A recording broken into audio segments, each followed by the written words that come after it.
we have to realize that most of our opinions do not exist because somebody has rationally examined all of the facts and then made a determination. We mostly make a determination and then find facts to support our opinion. And that opinion is based on our feelings about an issue. And arguing with people will not change their feelings. Welcome to Business with Purpose. I'm your host, Molly Stillman of stillbeingmolly.com. And this show is all about bringing you the stories behind the brands, companies, and small businesses that are changing the world. Each week, I interview an entrepreneur, a CEO, a nonprofit director, a community leader, or just an incredible person who is trying to make a positive impact, not only through their personal life, but also with their career. My goal is to show you that no matter what you do for a living, you can make an impact wherever you are. My guest this week is Sharon McMahon of Sharon Says So. Sharon is a former high school government and law teacher who earned her reputation as America's government teacher amidst the historic 2020 election proceedings for her viral efforts on Instagram to educate the general public on political misinformation. Through a simple mission to share nonpartisan information about democracy, Sharon has amassed hundreds of thousands of followers online, affectionately called the Governerds, who look to her for truth and logic in a society plagued by bias and conspiracy. If there is any person in this world that fits the mantra of just an incredible person who's trying to make a positive impact, it would be Sharon McMahon. Now, if you have been living under a rock and you don't know who Sharon is, you are about to fall in love with her. She is at Sharon Says So on Instagram, and she just has the most generous, funny, incredible demeanor. She truly is somebody that I just adore, and it was an honor to have her here on the show. You are going to love this conversation. We really talked about it all. We even realized that we have something in common that not a whole lot of people have in common. And so we really ran the gamut. We talked about all the things. You are going to absolutely adore this conversation. But before I get to my chat with Sharon, I want to thank our partner of the show, and that is amassed. Are you ready to ditch the bleach forever, but you can't find a bleach alternative that actually works? You have got to try the Extra Strength Oxygen Powder by amassed. It launched in July. I've been using it for the last couple of months, and it is incredible. You know, here on the farm, we get dirty, okay? I'm outside, I'm cutting the grass, I'm working in the garden, I'm playing with the chickens and the turkeys and the guineas and the ducks, and let's just say my clothes get muddy and stinky and sweaty, and the Extra Strength Oxygen Powder is a game changer. And of course, as usual, because Michelle, the head mama at amassed, is basically a genius, so there are multiple uses for the product. So not only is it a laundry booster and stain remover, but it is a great scouring agent on any non-porous surface. So you can use it in your cleaning. Get you some. It's amazing. It's all plant-based products, so clean, so natural, and effective. So go to amassed.com and use the discount code Molly and get an extra 15% off your order. Now on to my conversation with Sharon McMahon. I'm so excited to welcome Sharon McMahon to the show today. Sharon, thank you for being here. Yay. Thank you for having me. So happy to join you today. I know, and I'm so excited to meet you. You know, when you connect with those people on the internet and then you get to like actually have a conversation with them, you're just like, oh yeah, you're like the same person behind the Instagram. It's like, you're exactly the same as I thought you would be. Yes. And I don't want to say I'm like, you know, like an original Sharon, but like, I was like with you back in like the summer of 2020. So I'm just saying that is, you get some extra gold stars. I'm just saying I found you in like summer 2020. So you do. So yeah, I've just followed your work for a long time. And I dubbed myself also a Governerd. Love it. I was actually a political science minor in college just because I loved politics and government. Went to work for, after I graduated college, I worked for Tim Kaine, who was governor of Virginia at the time. Oh yeah. And I had this fellowship there. And then now I am a podcaster and do nothing in politics and do not share my political opinions online at all. So it's funny. But, I think there's the part of me that still loves it. And so it's just something that I've really connected with you over. So nice. For those who do not know you, let's give us the Sharon Sharon 101. So who you are, what you do, and how you got to where you are today. Oh, that's so nice. Thanks again for having me. So I currently run an Instagram account and website called Sharon Says So. And I break down government, politics, current events in a non-partisan, approachable format. So my goal is to give you education so that you can make your own educated opinions and not have a viewpoint shoved down your throat. It's really difficult to have an educated opinion if you have no education. Like you can't make up an empty mind. Right.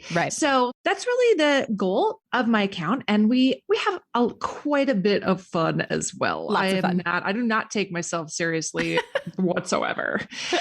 So, I didn't set out to do that. However, I did start out as a government and law teacher. And so I have spent most of my life interested in studying those topics, teaching about those topics, but I've also owned other businesses and been an entrepreneur for a very long time. So I've owned a couple of businesses unrelated to what I'm doing now. So that's fascinating. And that's something that I don't think I even knew about you. So, because, I think we all just kind of know you as like America's government teacher. So obviously I want to get to that. But before that, I want to hear like, what is your entrepreneurial background? Did you have the lemonade stand? Like, did you start, like, were you a Girl Scout going door to door? Absolutely. I was the door-to-door sales queen as a child. And I even took I remember doing, Girl Scout cookie sales and being like, what kind of opportunity is this? Seeing how easy it was for me to get people to give me their money when I just knocked on their door and was like, do you want to buy this? And so many people were excited to be like, yes.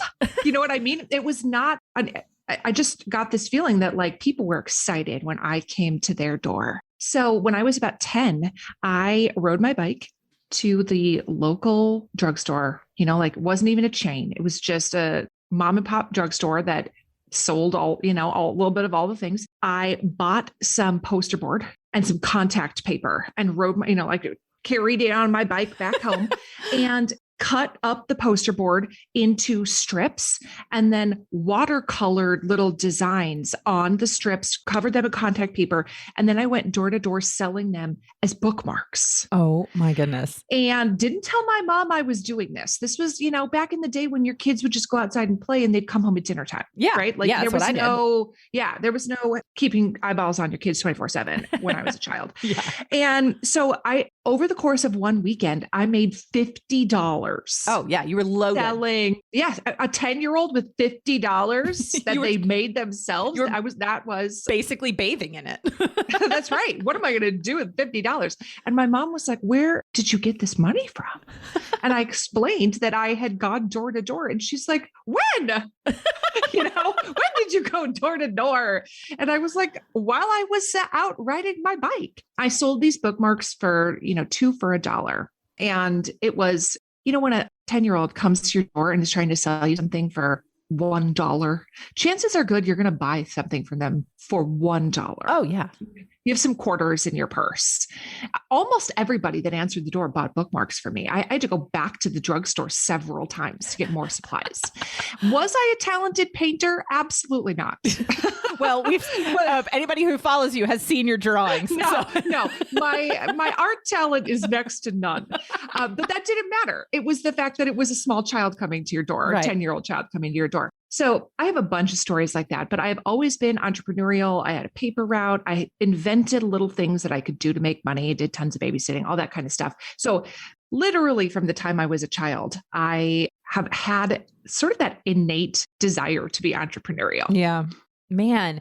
And so did you go, like, as you grew older and you went into college and you obviously studied government and law in order to teach it, did you know you wanted to be a teacher? So were you kind of like, what was your career path? Were you a teacher right out of school? Then you had to own some businesses. Was it kind of simultaneous? Mm-hmm. Yeah, no, I went to college to be a teacher. For a while, I thought I might want to go into the medical profession. And I had this moment sitting in a college class where it was literally, the best way I can describe it is that like a beam of light opened and this knowledge descended on me that it was like, you are meant to be a teacher. And I very vividly remember that moment. And I felt like this incredible moment of like, absolutely I am. There was no the idea that I would go into being a physician. I still find that fascinating, but that was just like, that is not meant for me. Yeah. So I did become a teacher, became a teacher right out of college, taught in multiple states for many years, and then started my own business as a side hustle simultaneous to being a high school teacher. Now, I think I remember at some point you mentioning that you taught in and around the DC area. Where did you teach? In Montgomery County, Maryland. Okay. So I grew up in Fairfax County, Virginia. Okay. I am not, yes. I am not there now. I'm in North Carolina now. But yeah. This is a complete digression, but somebody the other day on your Instagram was talking about how they have street smarts, school smarts. And, yes. And then somebody had mentioned like growing up in Northern Virginia that they had street smarts. So I have always said that I have street smarts because I grew up in Northern Virginia, and like, I didn't know that was a thing other people said. So I just wanted to share that I'm not the only one that apparently has also thought that they have street smarts. Yes. The person on my account was like, I didn't do well in school, but I have street smarts. And I was like, but you live in Utah. And very good naturedly, I love her. I know. But the idea that you would live in suburban Salt Lake City your entire life and think that you have street smarts was funny to me. I love her though. Oh, it's hysterical. Yeah. But no, I did fine in school and I did really well in college, but I definitely like have always said, I'm like, no, I got street smarts. All these Fairfax County streets, going hard on the Fairfax County streets. The Fairfax County streets. And now I live on a farm. So, I'm definitely like, absolutely. Going used all those street smarts. I'm using all those street smarts with my trying to outsmart these foxes. Anyway, okay. So so you went to school to become a teacher, and and then you said you were running businesses simultaneously, and you just, what kinds of businesses did you run, and what eventually sort of gradually led you to starting this Instagram account? My career path is bizarre. I think many of us have that story. Yes. Yeah. That it's not a straight line trajectory. You hear some people who are like, and then I got my PhD in astrophysics and now I work for NASA. And you're like, absolutely. That makes sense. Yeah. A lot of entrepreneurs do not have that straight line point A to point B 100%. Journey, and I certainly do not. So when I was still teaching, I had a young child, I got really into knitting. I had actually taken a knitting class when I was 12. And then after I got married, my husband had a job that he traveled a ton and we were not living near family. And I was bored a lot at home, living in a new place alone. And I was like, I should take up knitting again. And so I did. I took up knitting again for fun. I developed a high level of proficiency at it. And then people started asking me, like, can you knit something for a baby shower gift? I started doing custom knitting for people. And then I quickly realized that, like, this is not profitable. It takes so much time to make something that you're going to sell. Long story short, somebody asked me if I would be able to dye some yarn for the custom knitting item. She wanted a little sweater to go with her daughter's flower girl dress for her brother's wedding. And she could not find this vision of what she had in her mind. She was like, maybe you could just dye the yarn to go with it, and then it would perfectly match the wedding. And I was like, I don't know how to do that. And I'm not very interested in doing that, but thanks anyway. Yeah. And she kept kind of just needling me gently, where she was like, yeah, but how about you just try? Like, why don't you just try? Just try it. And if it doesn't work out, just give it a try. If it doesn't work out, then we'll go to plan B, but just try. Just try. You can do it. Just try it. You can do it. It's fine. Just try it. And so I then began to research, how do you even dye yarn? I don't know. And the colors she wanted were like burgundy and brown and gold. And I finally, after a ton of experimentation, came up with a skein of yarn that I was like, I think this might be what you're looking for. And she was like, yes, that is it. And I knit her this little sweater for her daughter's flower girl dress. Well, I quickly realized that you could dye yarn much more profitably than you could knit things. Yeah. And this was really before Etsy. Yeah. And I had a friend make me a simple website, and I started selling hand-dyed yarn on my website. And I worked on these hand-dyed yarn projects, around my school schedule, worked on them in the evenings, early in the mornings, on the weekends, etc. And I started getting wholesale requests. It continued to grow and grow. I eventually, got a studio outside of my home, hired employees, eventually grew my hand dyeing business into one of the largest hand dyeing studios in the world. Oh my goodness. And then eventually sold my yarn dyeing business to one of my employees. Oh my goodness. So while I was dyeing yarn and at the helm of this yarn business, which who saw that coming? I did tons of traveling, teaching, would travel all over the country and teach workshops and speaking events and things along those lines. And I realized how much you needed to have great patterns, knitting patterns to support your yarn. So I started taking pictures of all of these knitting projects, knitting patterns, and developed my photography skills. And when I outgrew one of my production facilities and moved into a new production facility, I installed at the front of the production facility a photo studio that was clean, quiet, white walls and wood floors, and wasn't covered in fiber dust and dye and all that kind of stuff. And then I started having people ask me if I would take their picture.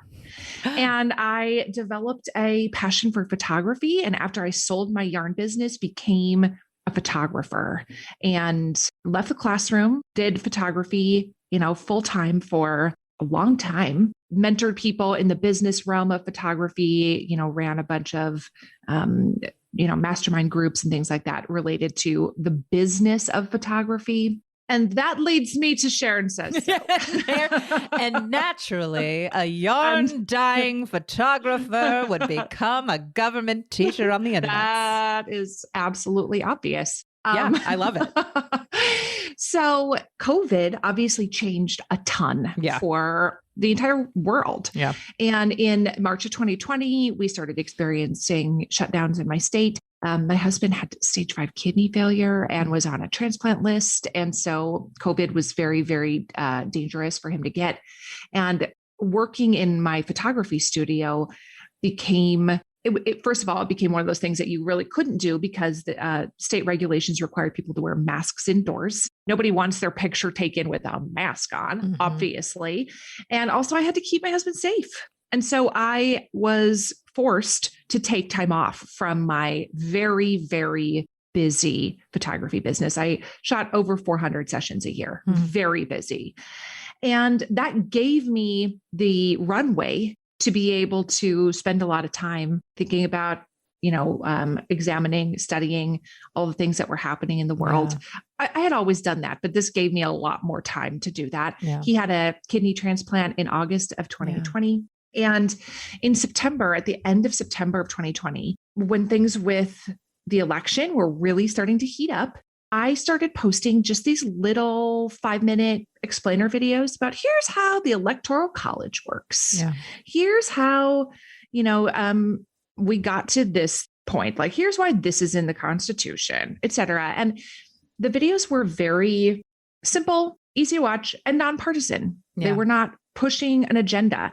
And apparently there are not many places on the internet where you can find that kind of content. No, if you're going to a major news network, chances are good you're going to get a certain viewpoint. You're going to get a bunch of guests telling you why the Electoral College is terrible or why we need it, versus just a really simple, easy to understand explanation of how it works. Right.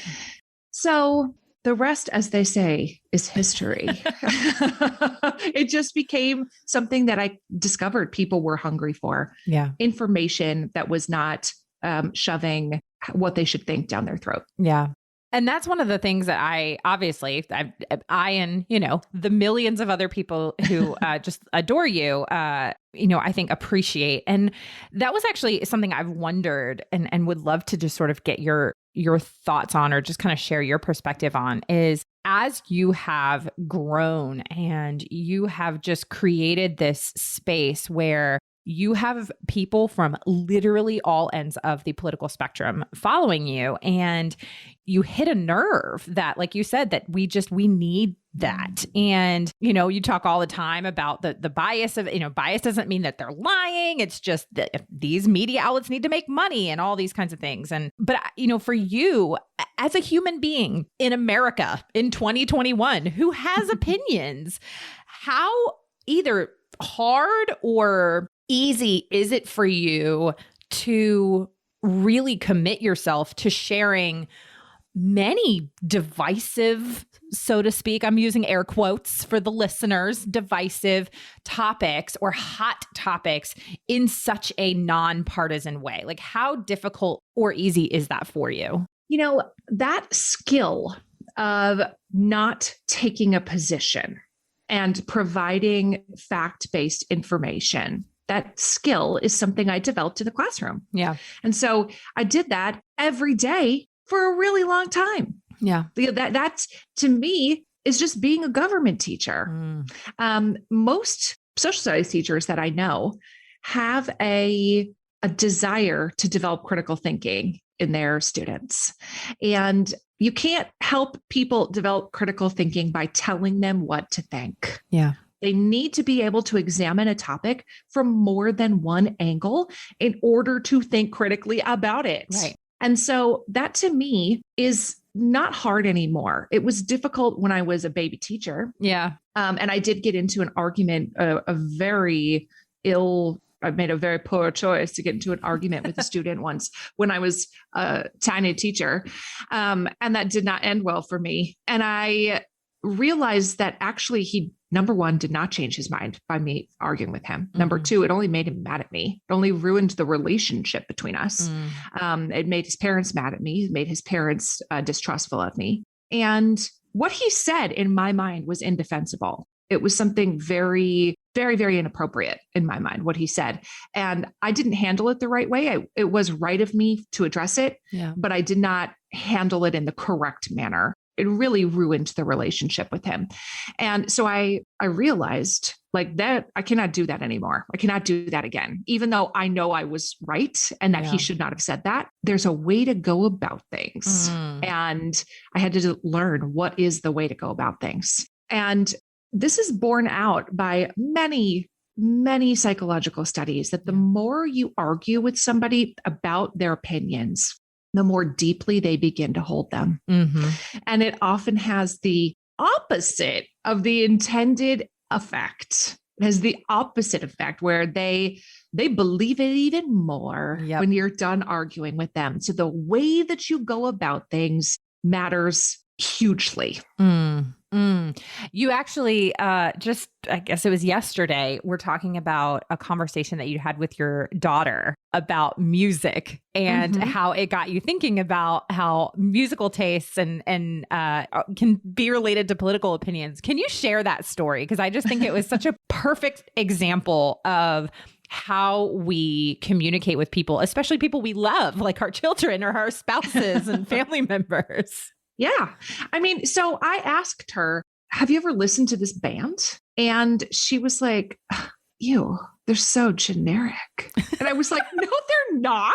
What are you talking about? They're not generic.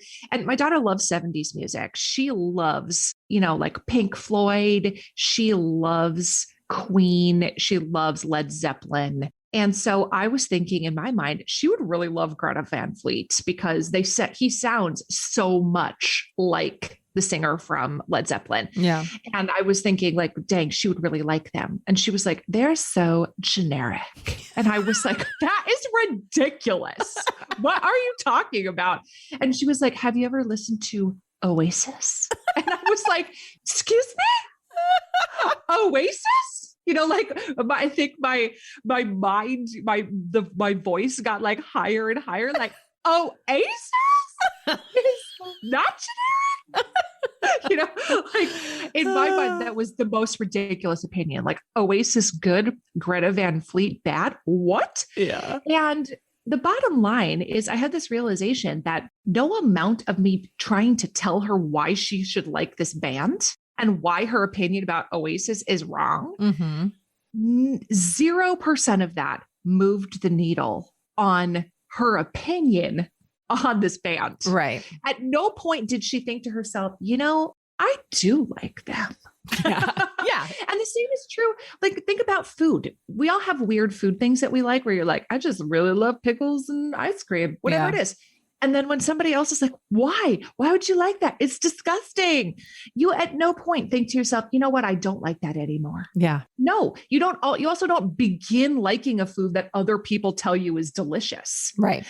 It's just most of our opinions are not based in rationality. Most of our opinions, the vast majority of our opinions are based on emotions. And you cannot argue somebody out of an emotion.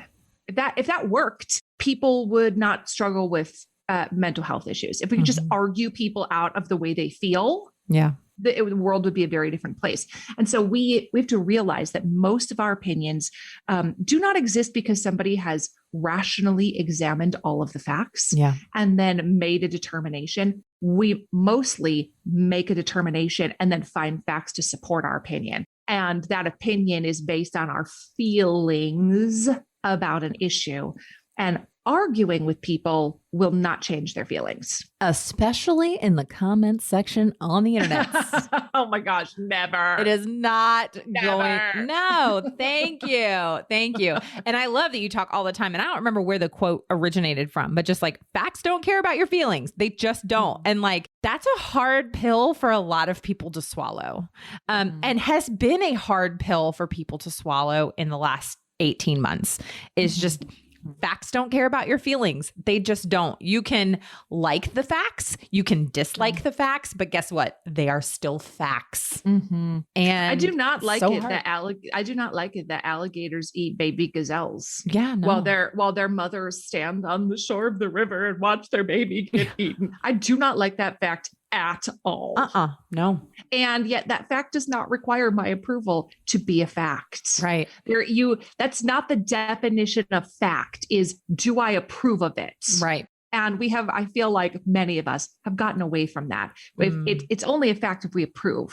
And that's just not how the world works. Yeah. I do not like the fact that foxes want to eat my various and sundry fowl. Right. I don't like that fact. No. But it is a fact. And why are you biologically hardwired to try to eat my pets? I know. I don't like it. I don't like that I came out one morning to find many of my birds slaughtered by an animal in the middle of the night. I don't like that fact, but guess what? It's called the circle of life.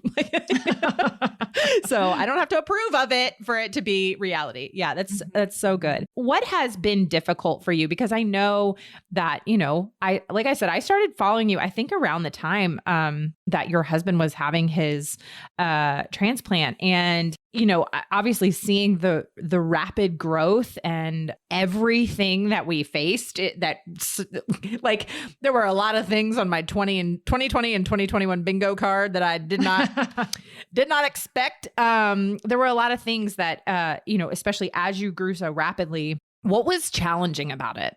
Because that, as wonderful as it was and the beauty that you have used this community for, which we're going to get to in a minute, I know that a lot of this had to have been really challenging for you. Can you kind of share some of that?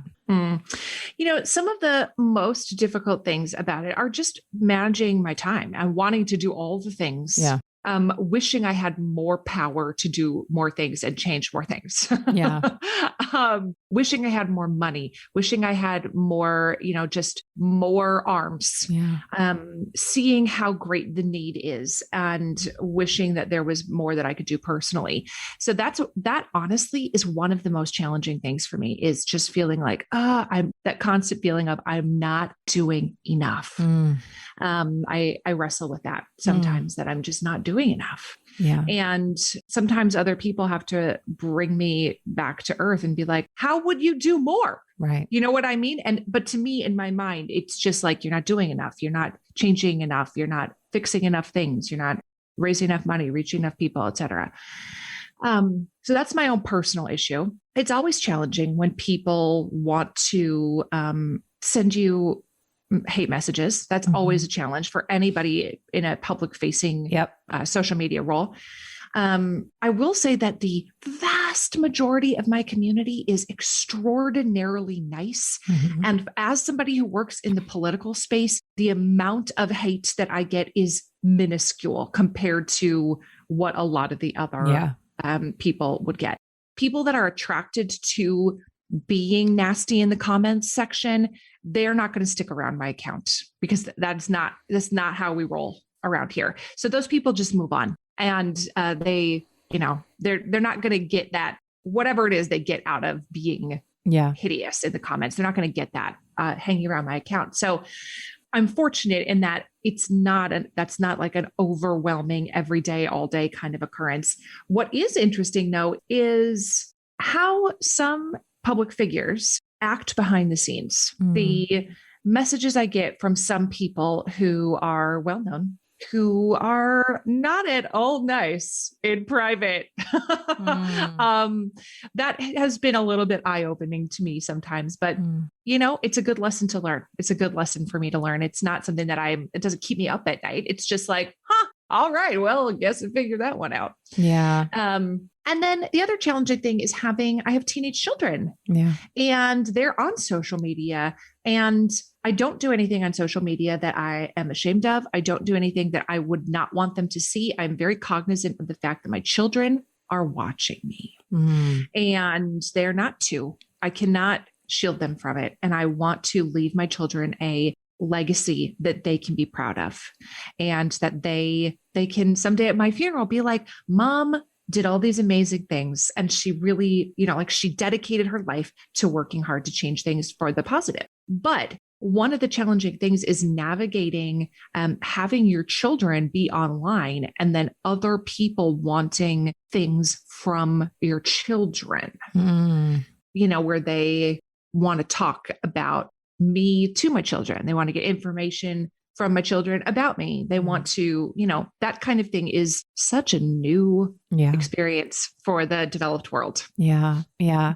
Well, thank you for sharing all of that. And I think you've done such a beautiful job of creating a community where it's like the nonsense is just not tolerated. We're just not going to tolerate the buffoonery, the shenanigans. Right. There's just going to be none of it. But yeah, it is. I mean, I have also lived a lot of my life on the internet. And so I'm also I'm an Enneagram 2, and my worst fear in the world is somebody not liking me. So so when I get a mean or hateful message, I'm just like, this is the worst day ever. And I have to have my husband be like, okay, well, what about all the other really positive messages that you have received today and not this one really not kind person? And I think the other thing too, that you have to get to a point is realizing that 99.99% of the time, even probably arguably 100, is the mean comment or the mean DM is almost never about you. It is so much more reflective of something that person is struggling with, and that is an outlet that they feel is going to make them feel better. They're going to get a momentary amount of stress relief. Yep. That's really what it's about, is it's kind of, when you're feeling stressed and you're drawn to eat a cookie and you feel like this, what I just need is just I'm just going to eat some cookies. And then you maybe feel better for a few minutes. Obviously the cookies don't fix it permanently, but makes you feel better for a short moment. That's essentially what it's like. And they may not even know that is what they are doing. They may not consciously know that that's what they're getting out of it. Yeah. Just like you may not be consciously aware that you're using cookies for stress relief. You may not be consciously aware of that, but yet that is what they're doing. They are getting something out of it. Yeah. And it's about what they're getting out of it. It doesn't have to do with you. It has to do with what they get out of totally the perception of I'm going to hurt you. And that momentarily relieves a tiny bit of my own pain. I'm going to take a break from my chat with Sharon to thank our partner of the show, and that is McMahon. And I love McMahon so much that I actually have the founder, Julie Billingham, here with me to share a little bit more about why this ethical brand is so incredible. Julie? Oh, Molly, thank you so much for having me. It's such an honor to partner with you and to be a part of this community that you've built. I mean, McMahon is a sustainable footwear and fashion brand, and we have this steadfast commitment to creating authentic fashion and fashion accessories. And it's really our great honor to produce things that matter. And our Haitian craftsmen and women really take such pride in each handbag we make, each pair of sandals that we assemble. And we just love what we do so much. And we're proud to craft, and so thanks for having us. Absolutely. And for those of you who want to check out McMahon, you can do so online at DEUXMAINS.com. And you can use the promo code Molly, and that will get you 15% off your purchase. Now back to my chat with Sharon.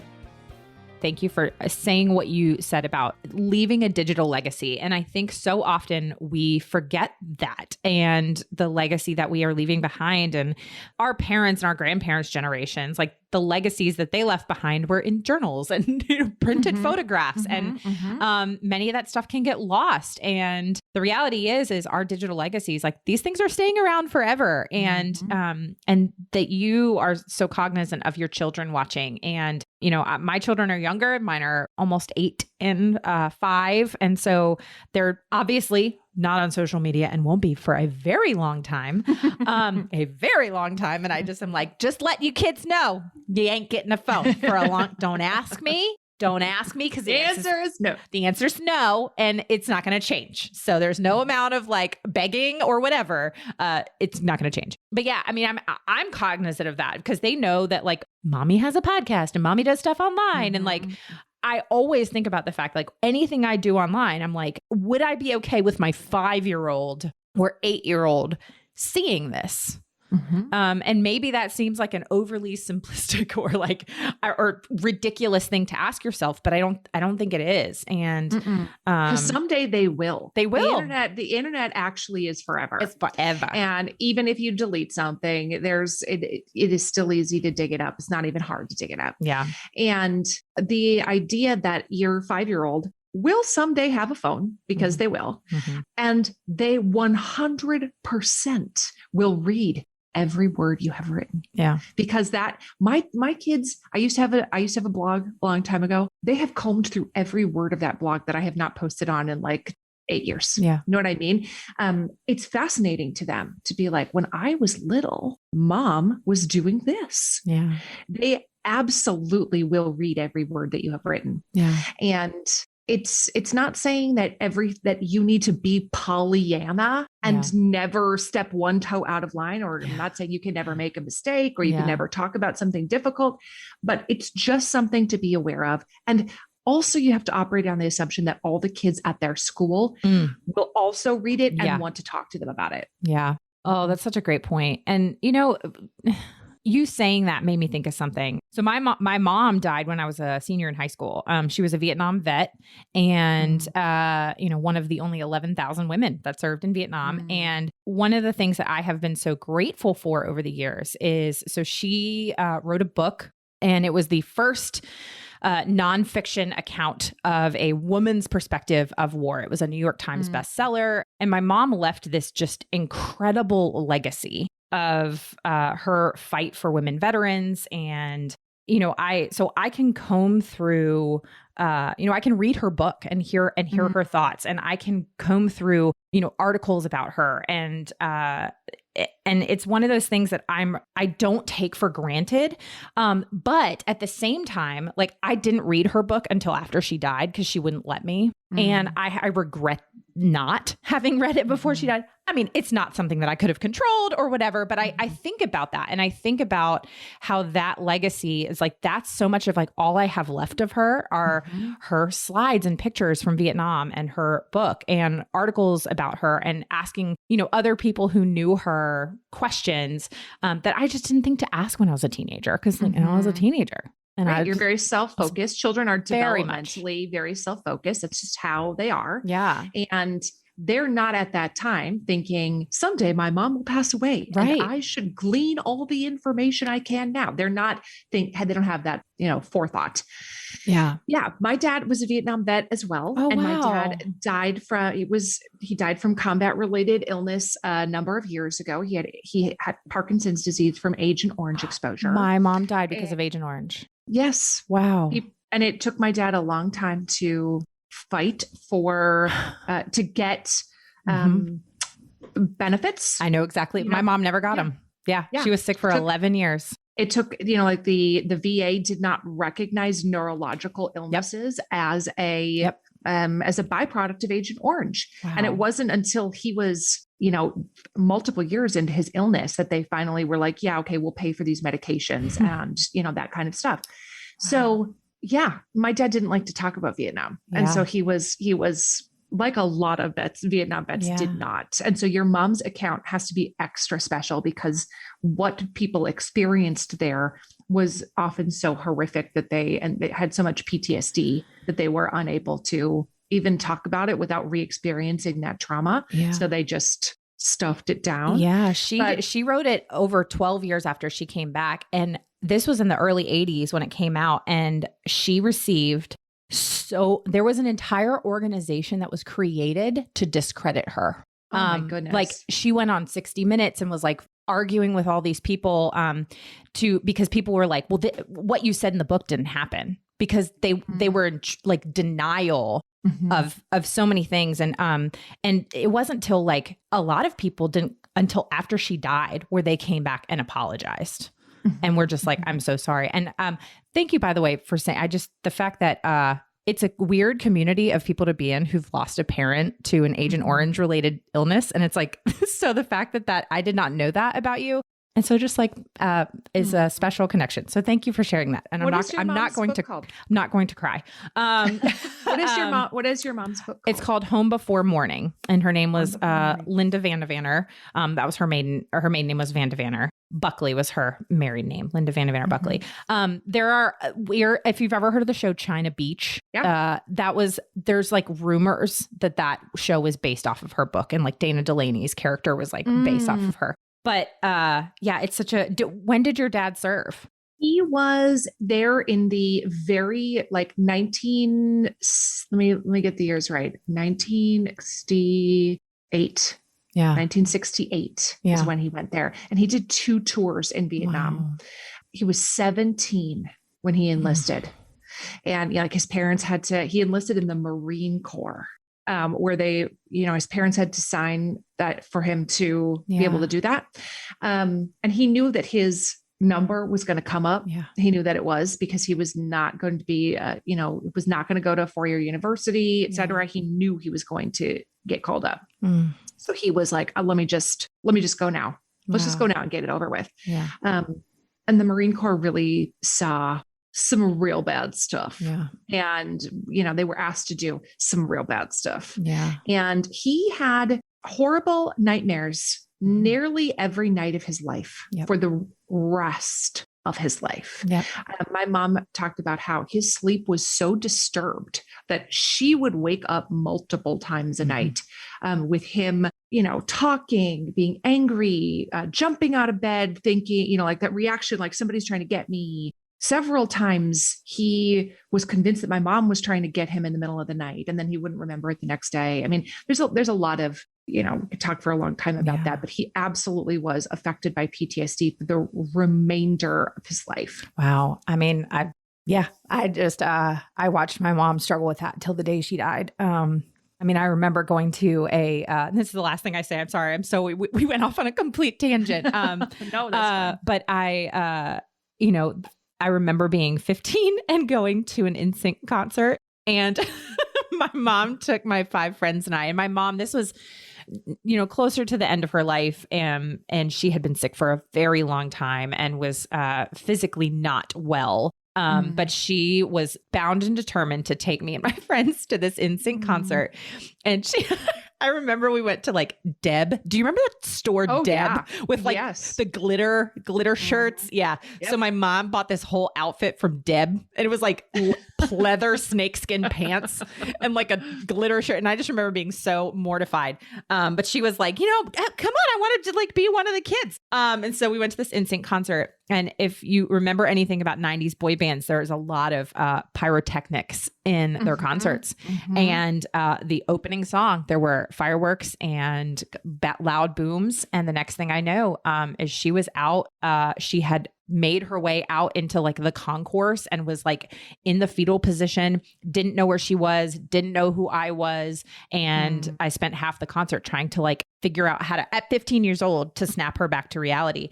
And I didn't know how to do it. But yeah, so anyway, I'm so sorry that we went on a total tangent, but I really thank you for sharing that. And that was really special to connect with you in that way. So thank you for that. Absolutely. Yeah, absolutely. Okay. We're going to refocus here.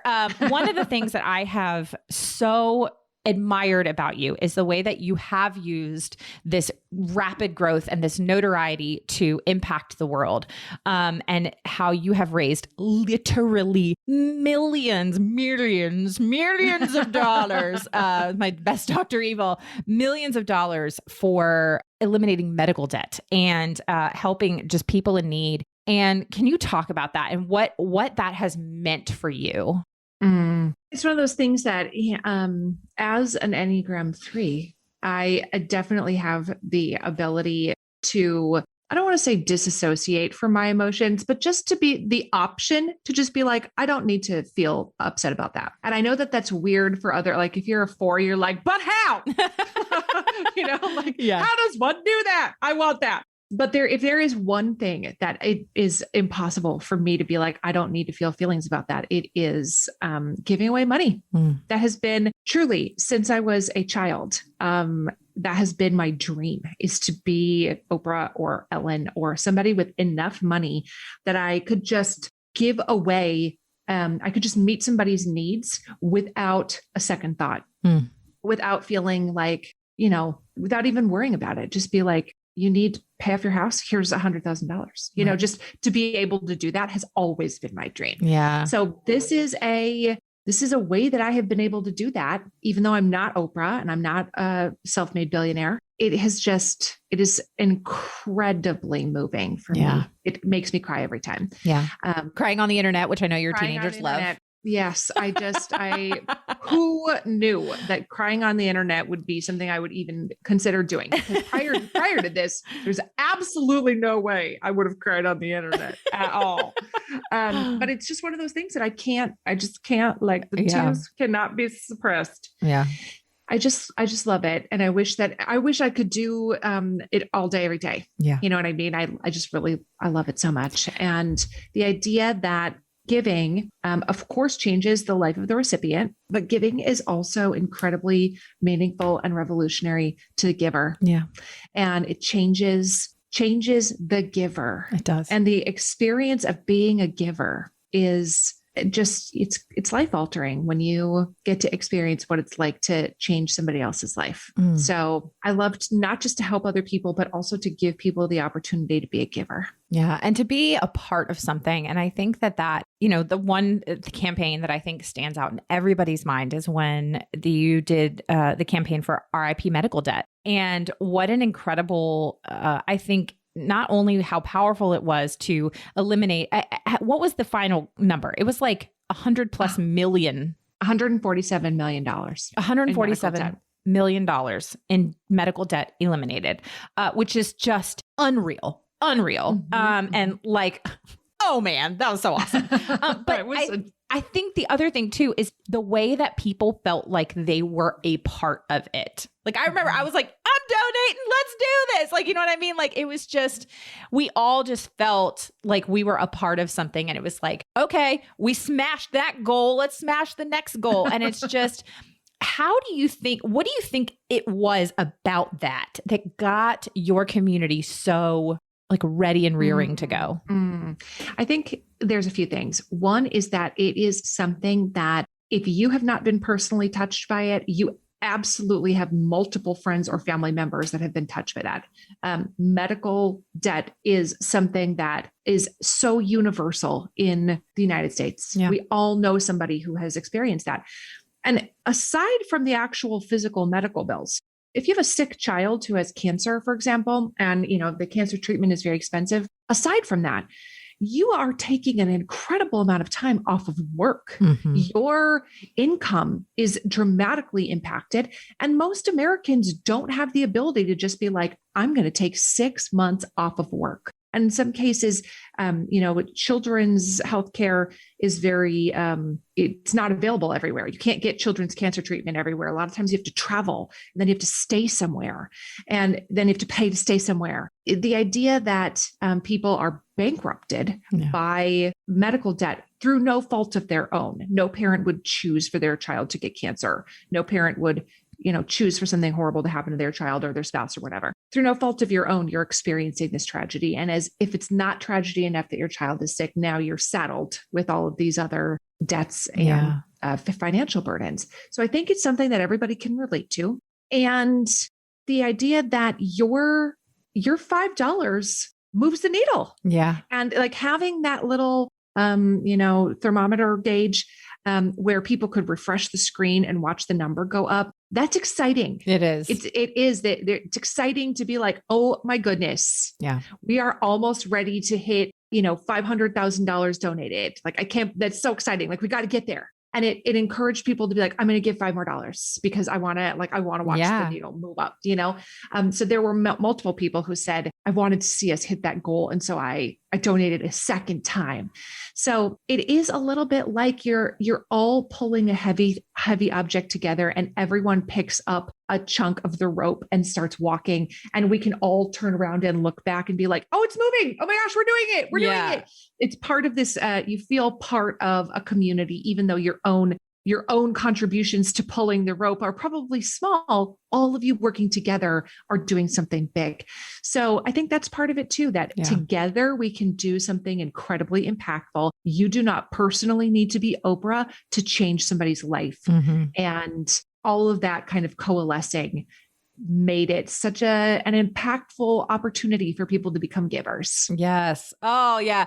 You talking about that reminded me of like whenever I would go to camp in high school and do like a ropes course, and you're faced with, you're with your team and you're faced with this like impossible thing. But then it's like, oh, the lesson in the end is that if you all work together, you can do it. And so you have all these 13-year-olds being like, yes. It's definitely what it reminded me of. And I think too, the thing that was so impactful as well is how the majority of these donations were not large. No. Like there were certainly some larger donations, but in general, like you had $1, $2, $5 donations. I think you even said there were a couple that donated like 50 cents. 50 cents. And people would, Venmo me their 50-cent balance and would leave a message of, I wish it could be more. Mm. And to me, somebody giving all they have of 50 cents, that is just as impactful to them and to me as somebody who has the means to write a $5,000 check for something. Yeah. The vast majority of those gifts are small. They're $10. They're something that ultimately most, middle-class Americans will not feel a big hit in their budget to give away $10. But to some people, it absolutely is. It is sacrificial giving. And just making that small sacrifice of, this is all I have and I wish it could be more, but it's what I have. And maybe someday it will be more. Yeah. To me, it's hard to overstate how much a 50-cent donation means to me when that is all somebody truly can afford. Yeah. No, I mean, I'm a person of faith. And so coming from, my faith perspective is just like, it reminds me of, there's multiple instances in the Bible where we see, there's the woman with the alabaster jar who breaks this alabaster jar and uses it to wipe it on Jesus's feet. And the disciples are just horrified that she would use this alabaster jar of oil or of perfume that is a year's wages. And that they're just like, and this is literally everything that she has. She's just giving all of it away, and just the sacrifice and the importance of that picture, and how often, sometimes we can glorify or idealize, these people who write these massive checks, and we can discount the people who are maybe giving everything that they physically can. But it's not this like grand, amazing number, but just the importance of that. And I love how you touched on too, like the impact that has on the giver. It is so impactful. And I mean, there's like scientific research that is done on people who volunteer more and serve more, are happier, have like lower bouts of depression, have stronger relationships. I mean, it's a ripple effect. And so I just want to say thank you for using your platform and creating this community online who are a force for good, and just a bright light on the internet. And the internet can be a dark place, but also just such a bright light. And you recently launched a podcast. Congratulations. Welcome to the world of podcasting. It's awesome. Thank you. So talk to us about your podcast. What is it? And, what's your plans and your visions for it? Well, it's the Sharon Says So podcast. You can get it wherever podcasts are. And it's like the number one podcast in the world. No big deal. It's totally fine. It's totally fine. NBD. Casual. NBD. Yep. And there's a mixture of types of episodes. And this is something that on my Instagram account as well, it's not going to be just current events 24/7, like we mix in other things, because that is how the human mind works. Right. When you have a friend, you talk about a variety of topics. You don't just talk about, Cheetos for the rest of your life and nothing else. Sometimes you also talk about Oreos. Yeah. You know what I mean? Well, I was actually about to suggest Oreos. So so I love being able to mix it up a little bit. So some of my episodes are interviews with people, like many podcasts have. And then some are where I have invited a guest onto my podcast so that I can share a story with them and we can talk about the story. And the stories are generally they're what I like to call brain tangle moments, where you are like, what? Yeah. I had no idea that happened or that was a thing. And I am starting out this series by telling one story about each state in the United States. Love it. This week coming up, we're going to be talking about California and Colorado. We're going through them alphabetically, and the stories are some of them are very touching. Some of them are funny. Some of them are inspirational. Some of them are stories from history that have kind of been lost to history, but that impact us in ways maybe we don't realize. So there's a variety, and I really wanted to have the podcast that I would want to listen to. Yeah. So that's it. Well, I look forward to whichever story you do about North Carolina. I'm very eager to know what you do. What do you do about North Carolina? That's going to be awesome. Well, I am so excited for your podcast. I have already loved listening to the episodes that you've released so far, and it's really well done. My husband, who is also just somebody who he loves like history stories and untold history stories or lesser known history stories. So he has also enjoyed listening to your podcast as well. Thank you. So it's incredible. For the listeners, I will have all of that information in the show notes on how you can download and listen to the Sharon Says So podcast and hear all these incredible stories. Well, Sharon, before we go, now is the portion of the show where I just ask some fun, lighthearted, get to know you questions. And this is my listeners' favorite part of the show. And while I ask some of the same questions of my guests, I tailored a couple of these to you just because I thought it would be fun to do something a little different. So question number 1, who is your favorite not living president and why? Not for political reasons. Not for political reasons. That's a great question. Like, who do you like just as a just like was an interesting human as a president? I mean, I disagree with some of the things that he did for sure, but James Madison, always fascinating. He's the father of the Constitution. Yeah. And so he's always interesting to me because I am a Constitution aficionado. But really the person that has like a little soft spot in my heart is John Adams. Yeah. He was so intelligent and he was such a great political philosopher. Yeah. But also did not go about things in the right way and made a lot of enemies because he always thought he was the smartest man in the room. And he was always, he did not, his interpersonal communication skills were lacking. Yeah. But he was a man of principle. And I have to admire that about him, that he did not waver from his principles, even though they were not politically expedient. And even though it lost him, the presidency, he did not waver from his principles. And I admire that in a human.